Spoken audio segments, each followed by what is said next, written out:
City तहल का फटाफट में एक बार फिर से आप सभी का स्वागत है। मैं हूं आपके साथ रूही। चलिए शुरुआत करें तब तक की मुख्य हेडलाइंस के साथ। जिले में महामारी के साथ साथ दिन प्रतिदिन बढ़ती जा रही आपराधिक घटनाएं। गांव लोहारी के 21 वर्षीय युवक की हत्या का मामला आया सामने। सरपंच समेत 11 लोगों पर पुलिस द्वारा किया गया मामला दर्ज। एसपी मनीषा चौधरी ने सीआईए पुलिस टीम को सौंपी मर्डर केस की जिम्मेदारी। सिटी तहल का टीम ने डीडीपीओ से की खास बातचीत। डीडीपीओ ने पंचायती चुनाव को लेकर दी अहम जानकारी। पुलिस ने अलग अलग स्थानों से अवैध देसी पिस्तौल व जिंदा रोन सहित 2 आरोपियों को किया काबू। हैदराबादी अस्पताल के नर्सिंग स्टाफ ने अपनी मांगों को लेकर अस्पताल प्रबंधक के खिलाफ किया धरना प्रदर्शन। कोरोना रोगियों की बढ़ती संख्या के चलते सिटी तहल का टीम ने सामान्य अस्पताल के डॉक्टर गौरव से की खास बातचीत। डॉक्टर गौरव ने लोगों से की अपील, महामारी के चलते लगातार बढ़ते सावधानी। जिले में कोरोना प्रकोप लगातार जारी, एक साथ फिर 20 नए मामले आए सामने। एक सप्ताह में कोरोना के 140 नए मामले आ चुके सामने। लगातार बढ़ रहा सामूहिक संक्रमण। दिन प्रतिदिन कोरोना रोगियों की बढ़ती संख्या के चलते बड़ी स्वास्थ्य विभाग की चिंता। जिले में एक्टिव केस की संख्या हुई 188। सामान्य अस्पताल में आज हुए रिकॉर्ड तोड़ सैंपलिंग। दिन प्रतिदिन बढ़ रही सैंपलिंग की संख्या। कोरोना हॉटस्पॉट बने सेक्टर 12 को लॉक करने की प्लानिंग। एरिया के इंसिडेंट कमांडर ने 2 घंटे तक किया सेक्टर 12 का दौरा। डीसी को सौंपा एक्शन प्लान। आइए अब देख लेते हैं खबरों को सिलसिलेवार तरीके से। तस्वीरें लाइव आप देख पा रहे हैं पानीपत के सामान्य अस्पताल की, जहां पर ग्रामीण यहां पर एकत्रित हुए। इसका कारण है कि देर रात गांव लोहारी में एक हत्या की गई और जिसके बाद अब ग्रामीणों में रोष है, जिसको लेकर आज यहां पर पानीपत के सामान्य अस्पताल में यहां पर पहुंचे हैं। यहां पर जो है पुलिस प्रशासन भी तैनात है, जिसको लेकर यहाँ पर रोड जाम करने का भी प्रयास किया गया, जिसको लेकर पुलिस ने समझाया और यहाँ पर पानीपत सामान्य अस्पताल के दोनों दरवाज़ों को बंद करके परिजनों को समझाया और उन्हें आश्वासन दिया कि जल्द ही कार्रवाई की जाएगी। भारी पुलिस बल यहाँ पर तैनात है, वो तस्वीरें भी हम आपको लाइव दिखा रहे हैं। इस खबर को आप ज़्यादा से ज़्यादा शेयर करें। सिटी SHO यहाँ पर मौजूद है, संदीप कुमार DSP यहाँ पर मौजूद है। इनसे जो है परिजनों से मिला है, उनको आश्वासन दिया गया है। और वहीं दूसरी तरफ तस्वीरें आप साफ तौर पर देख पा रहे हैं कि यहाँ पर लगातार जो है गुस्साए परिजनों का आरोप है कि सरपंच पर यहाँ पर आरोप लगाए जा रहे हैं। क्या पूरा मामला है वो भी हम आपसे जो है अभी लोगों से जानकारी आपके समक्ष रखेंगे। लगातार तस्वीरें आप साफ तौर पर देख पा रहे हैं। इस खबर को आप ज़्यादा से ज़्यादा शेयर करें। जहां पुलिस बल तैनात है, तो इसको लेकर के परिजनों का क्या आरोप है और क्या बातें हैं, तमाम बातों पर हम चर्चा करने वाले हैं। तस्वीरें साफ तौर पर आप देख पा रहे हैं।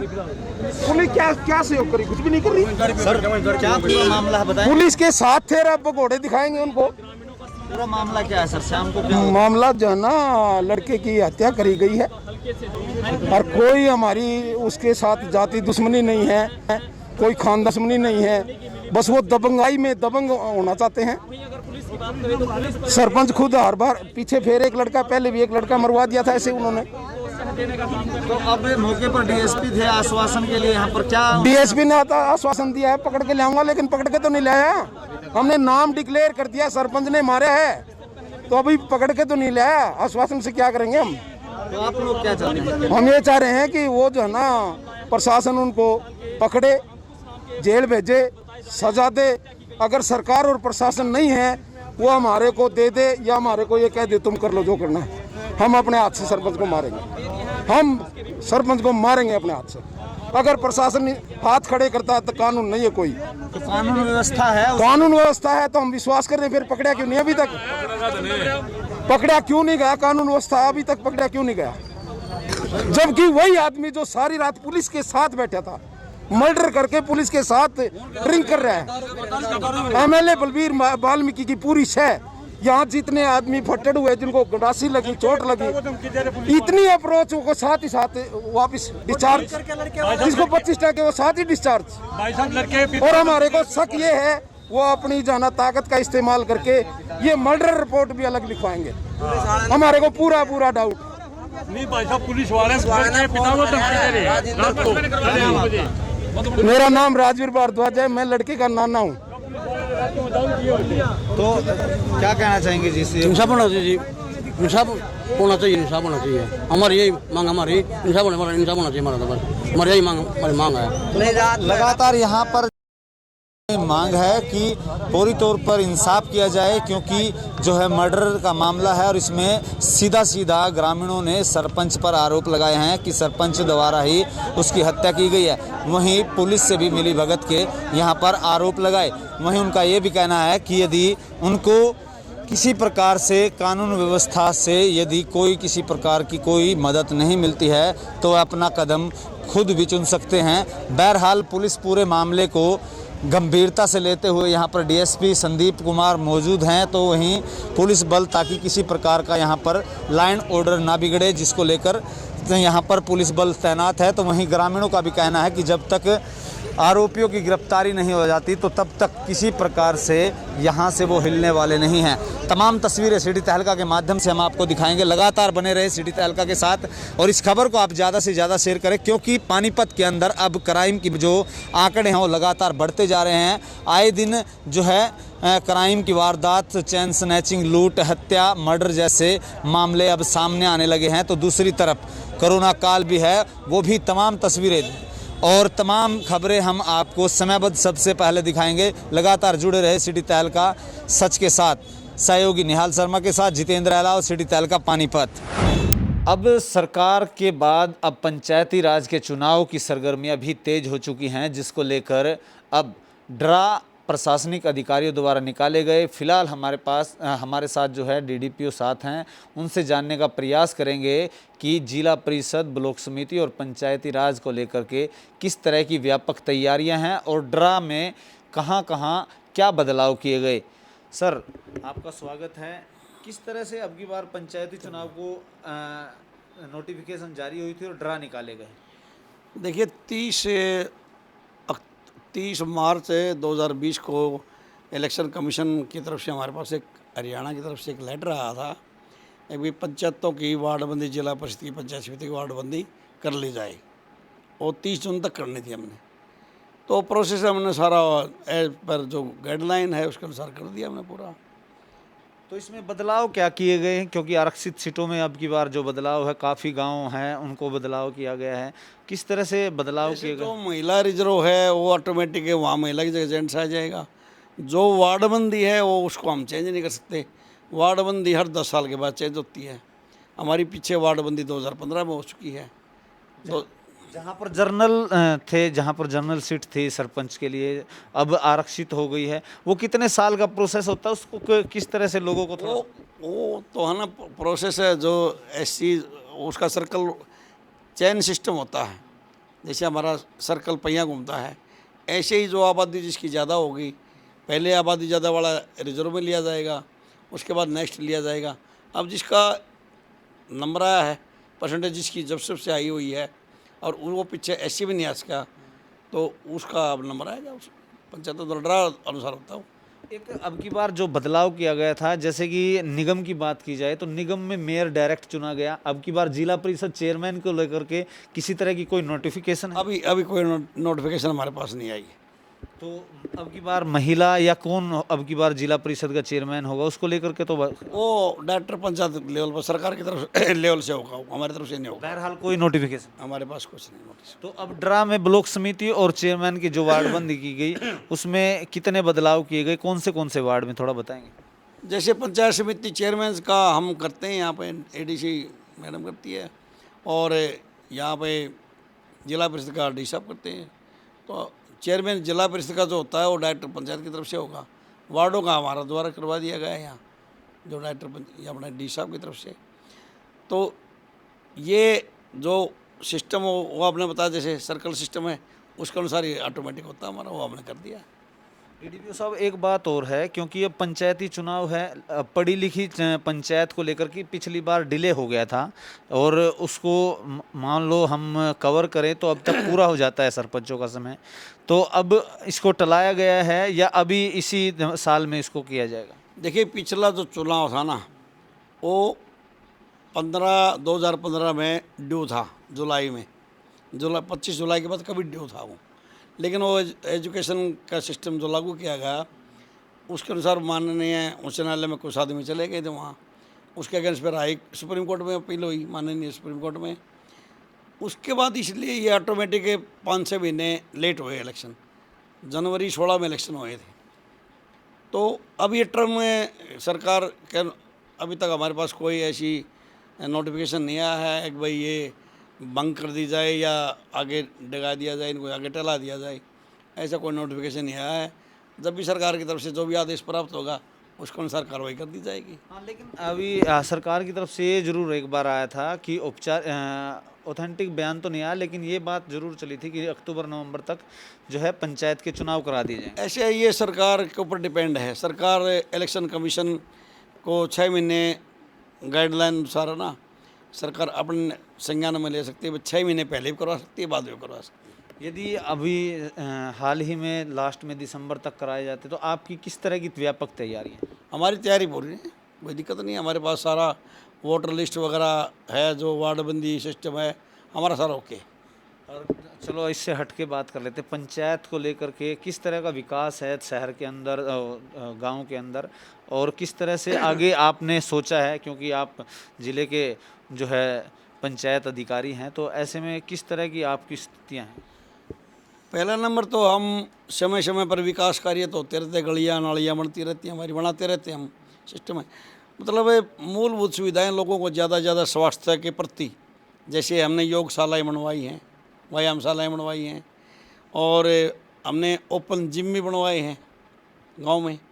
खेल स्टेडियम भी पहले बनने थे, अब भी बनवाए जा रहे हैं। तो ज़्यादा से ज़्यादा पेड़ लगवा के हम प्रदूषण को, पर्यावरण को मतलब स्वस्थ रखना चाहते हैं, और हमारी प्रायोरिटी भी यही है हम ज़्यादा से ज़्यादा पेड़ लगवाएं। और ये रही बात सफाई की, क्लीनिंग में हमारा जो FFC फंड आता है पंचायतों में, उसमें सरकार ने ऑर्डर कर दिया 25% विशेष सफाई अभियान दिया जाए, इसमें सैनिटेशन का ही प्रोग्राम चलाया जाए। और मैं आपके नॉलेज में लेना चाहूँगा आपके चैनल के माध्यम से, पानीपत डिस्ट्रिक्ट इस टाइम हरियाणा में टॉप है सफाई के मामले में।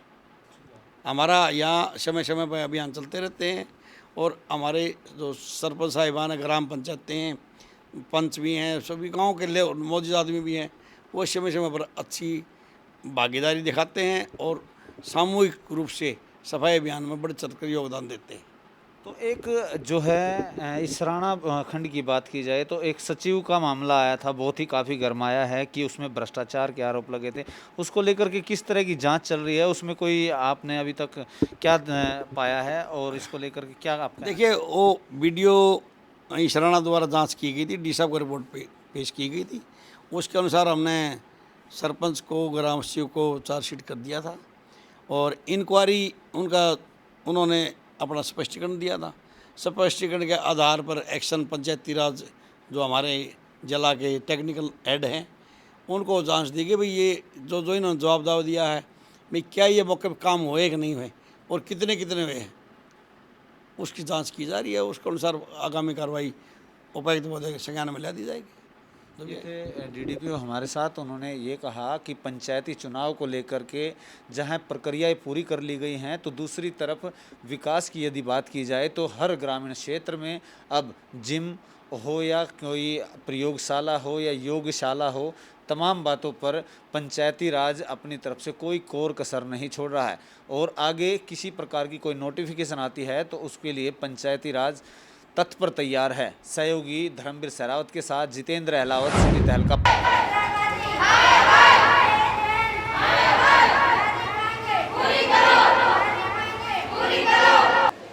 नमस्कार, आप देख रहे हैं सिटी तहलका, और फिलहाल हम खड़े हैं हैदराबादी हॉस्पिटल में, जहां पर आज इस कोरोना की जंग एक तरफ चल रही है तो दूसरी तरफ जो नर्सिंग स्टाफ है वो धरने पर बैठने मजबूर है। आखिर ऐसा क्यों हुआ, जहां एक तरफ सरकार के पास जहां स्टाफ कम है तो दूसरी तरफ कोरोना की इस जंग में अपनी भूमिका निभा रहे नर्सिंग स्टाफ को क्यों आखिर धरने पर बैठना पड़ा, इसके बारे में हम जानने का विस्तार से जानकारी लेंगे।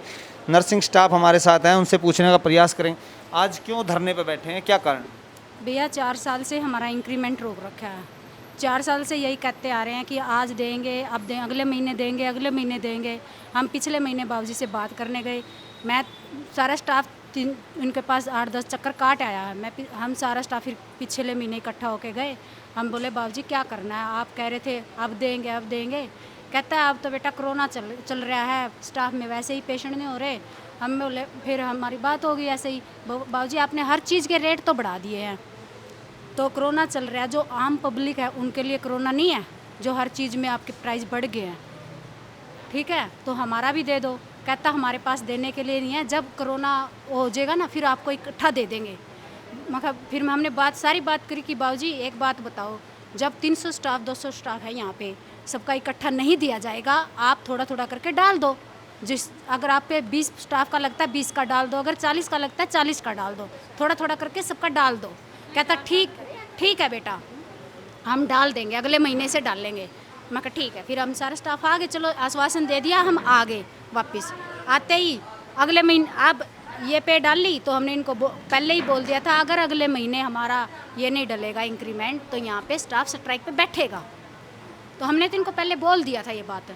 तो हमने ये सैलरी डालने से पहले भी हमने इनको बोला कि हमारी सैलरी जब तक नहीं डालना, जब तक हमारा इंक्रीमेंट नहीं डालने लगेगा। तो इन्होंने चुपके से सैलरी भी डाल दिया। परसों 8-6-7 दिन से कह रहे हैं कि संडे को मीटिंग है। संडे को हमारा हाफ स्टाफ आता है, 4 घंटे एक स्टाफ आता है, 4 घंटे एक स्टाफ आता है। ये बताओ संडे को मीटिंग कौन करेगा, किसके साथ मीटिंग करेंगे ये? क्या मांगे हैं आपकी जिसको लेकर? जो हमारा 4 साल से इंक्रीमेंट इन्होंने रोक रखा, हमारा इंक्रीमेंट और जो हमारा बकाया पैसा है सारा दिया जाए स्टाफ को। इसमें क्या दिक्कतें आ रही हैं? स्टाफ, जब आपने मैनेजमेंट से बात की तो मैनेजमेंट क्या कह रहा है? मैनेजमेंट सिर्फ यही आश्वासन देती है कि दे देंगे, झूठा आश्वासन देते हैं बस। लेबर कोर्ट में भी आपका कहीं जो है पेंडिंग पड़ी है, इसको लेकर के आप? कोर्ट में 2 साल से हमारा केस पड़ा हुआ है, लेकिन अब 3 हो गए, 3 साल से केस पड़ा हुआ है, लेकिन हमारी कोई रिस्पॉन्सिबिलिटी नहीं। का परसों हमें धमकी दी गई है यहाँ पे, इस पे इंक्वायरी पे, तब हमने कोई खड़े हुए हम सारे। धमकी दी गई? कल परसों यहाँ का अदर बंदा यहाँ पे खड़ा होकर स्टाफ को कह रहा है 25 साल पहले यहाँ पे मैनेजर होगा, हमने नहीं देखा, देखो उसको ना, हम उसको जानते, बाई फेस थोड़ा बहुत जानते हैं। यहाँ खड़ा होकर कहता है कि स्टाफ कहीं तक भी जा लियो, हमने स्टाफ के हर जगह से हाथ काट दिए हैं, देखेंगे स्टाफ क्या कर देगा। अगर स्टाफ स्ट्राइक पे बैठेगा तो जो स्टाफ सामने आएगा सबको नोटिस दिया जाएगा और सबको गेट से बाहर निकाला जाएगा यहाँ से, ठीक है? क्योंकि हैं वो आरोप भी लगातार लगाए जा रहे हैं। नर्सिंग स्टाफ में हमारे साथ और भी मेंबर हैं, उनसे भी जानने का प्रयास करें किस तरह की परेशानी आ रही है लॉकडाउन के दौरान आपको। जी बोलो, क्या क्या परेशानी आ रही है? जी मैडम। हाँ जी, हमें बहुत परेशानी है इस हॉस्पिटल में। 20 ईयर्स ओल्ड स्टाफ हूँ यहाँ का हमारा पूरा हॉस्पिटल का ऑल स्टाफ मैनेजमेंट के बाद कितनी बार जा चुके हैं, कितनी बार जा के स्टाफों ने हाथ भी जोड़े, पैर भी पकड़े, बाबूजी हमारा लास्ट जो रुका हुआ एग्रीमेंट दे दो। उन्होंने देने से हमें इनकार भी नहीं करा और अभी तक दिया भी नहीं है। हमारे हॉस्पिटल में कई स्टाफ बेचारे ऐसे हैं जो इस सैलरी से अपना घर चलाते हैं। बहुत ऐसा भी स्टाफ है जो अपनी परेशानियों का सामना करके यहाँ पे ड्यूटी कर रहा है, पर हमारी इस हॉस्पिटल में कोई सुनवाई नहीं। अगर हम उनको कहते हैं हमारे को एग्रीमेंट दे दो तो वो हमें धमकियाँ देते हैं, हम तुम्हारा ये कर देंगे, नोटिस थमा देते हैं सबको। बहुत दुर्व्यवहार करते हैं ऑल स्टाफ के साथ। कोई स्टाफ, ऑल मोस्टली स्टाफ हमारा यहाँ पर बहुत ज़्यादा गरीब है, और अगर वो उनको कुछ कहने जाते हैं तो उनको धमकियाँ दी जाती है कि तुम्हें ये कर देंगे, नोटिस दे दो। फिर स्टाफ बेचारा डर जाता है, बहुत उल्टा सीधा बहुत बोलते हैं हम लोगों को। कोरोना की इस जंग में आपके कोरोना की जंग में लगातार हम ड्यूटी कर रहे हैं। मैं जब कोरोना स्टार्ट हुआ था हम तब से अब तक ड्यूटी कर रहे हैं, ना हमें कोई सैलरी एक्स्ट्रा दी गई है, ना जो कि स्टाफ इन्होंने घर बैठाया था उनकी भी सैलरी काट ली गई है। और कोरोना की जंग से लेके अब तक हमारा आज स्टाफ ड्यूटी कर रहा है, उन्होंने ड्यूटी के लिए कोई मना नहीं करा। अगर आज हम स्ट्राइक पे बैठे हैं, हमारा हर ओपीडी में एक स्टाफ ड्यूटी कर रहा है, ऐसा कुछ नहीं है कि हम ड्यूटी नहीं कर रहे हैं। अभी भी आया कोई डॉक्टर ने हमें यहाँ धमकी दी, हम ये कर देंगे वो कर देंगे। क्यों? हम अपने हक के लिए तो लड़ रहे हैं। हम अपने मैनेजमेंट के साथ बिल्कुल लड़ाई नहीं करना चाहते थे कि हम इनके साथ लड़ें, नहीं। क्यों? क्योंकि हमने यहीं से खाना है, यहीं से कमाना, पर उन लोगों ने हमें मजबूर किया। अदर बंदा आके यहाँ पर हमें कुछ बोल के गया। कौन है वो अदर बंदा? यहाँ लाया जाए हमारे सामने। यहाँ पर जो धमकियों की बात भी आ रही है, जब से नर्सिंग स्टाफ यहाँ पर उन्होंने कहा कि उनको इंक्रीमेंट और उनकी सैलरी समयबद्ध नहीं दी जाएगी, तो वहाँ पर क्या नाम है, इनको लेकर के फिर से धमकियां भरे भी यहाँ पर जो लोग हैं यहाँ धमकी दे करके गए हैं। इनका आरोप है दूसरी तरफ एक बात और स्पष्ट हो जाती है कि जहां लॉकडाउन के दौरान कोरोना वॉरियर्स की जहां पर ज़रूरत थी, आज वो अपनी ड्यूटी देने के बाद भी खुद की तनख्वाह के लिए वंचित हैं, जिसको लेकर मजबूरन आज हैदराबादी हॉस्पिटल स्टाफ ने धरना प्रदर्शन किया। अब देखना यह दिलचस्प होगा कि यहाँ की जो कमेटी प्रबंधक जो हैं यहाँ पर, उनकी मांगों को किस तरह से मांगते हैं, या फिर इनका जो स्ट्राइक है वो आगे निरंतर रहेगी। आगे का क्या रवैया रहने वाला है यह देखना बड़ा दिलचस्प होगा। सहयोगी धर्मवीर सहरावत के साथ जितेंद्र अहलावत, सिटी तहलका, पानीपत। आज के बुलेटिन में बस इतना ही। अगले बुलेटिन में फिर हाजिर होंगे कुछ और नई खबरों के साथ। तब तक जुड़े रहें सिटी तहलका सच के साथ। नमस्कार।